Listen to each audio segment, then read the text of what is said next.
Being on my own again really makes me feel the remoteness of this place and the sheer enormity of what I've got to do, because Rick and I have just thrown everything at this and we haven't so much as had a glimpse of this killer fish. So in a way I just feel as if I'm back where I started. I've just come full circle. It's back to a line in the water.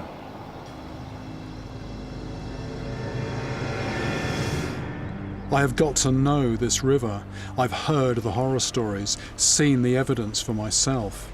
I've worked out what the Seuss is, what it looks like and where it lives. The next step is to try and fish one out.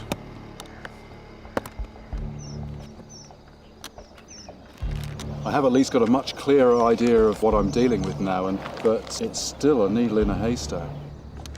And the monsoon is fast approaching. I can feel the air pressure building and you've got these clouds boiling up. And, if the rains come, I could be stranded here, and that, really focuses the mind. The brown water that sent Rick home is getting worse, and the water level is beginning to rise.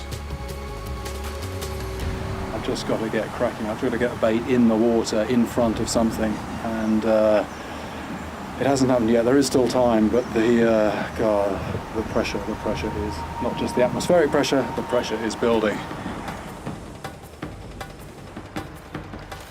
But this rising water has got the Goonch biting, and I'm quickly into some fish. That is a Goonch. It's not a very big one.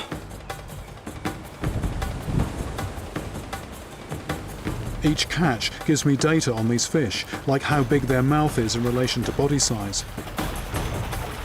Information that will help me calculate how big a man-eating Goonch really needs to be. Look at the length of the tentacles on the tail. Look at that.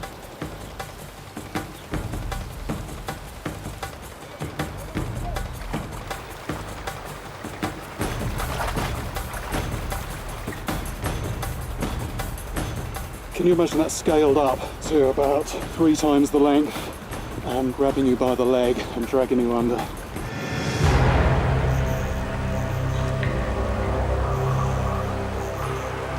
It's in the fast water. Something very powerful on here. Try and relax and keep a bit calm. Gaining a tiny bit of line.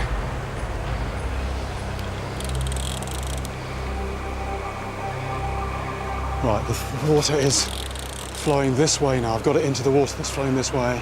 I have been fishing long enough that I've developed a kind of sixth sense. I know when I have a big fish on, and this is a big fish.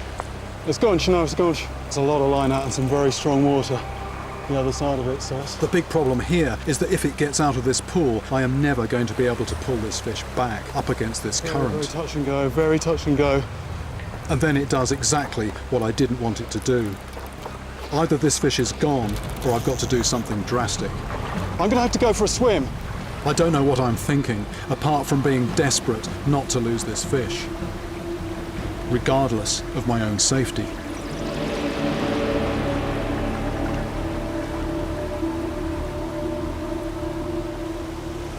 Wait till it comes on. Wait. Now!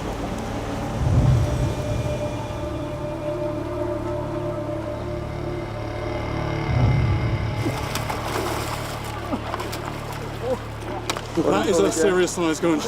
That is a man-sized animal. That is as big as a person. It is bigger than a lot of people around here. That is a big fish. They do exist, the Goonch do exist. 6 foot of muscle behind that mouth, and those teeth are just like shark teeth pointing back. If that got hold of you, there'd be no getting away. When I was diving with Rick, and we were seeing these beasts under the water, and they just look so otherworldly.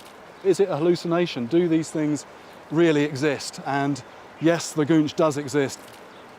Just the absolute perfect predator. Huge mouth on there. Huge mouth.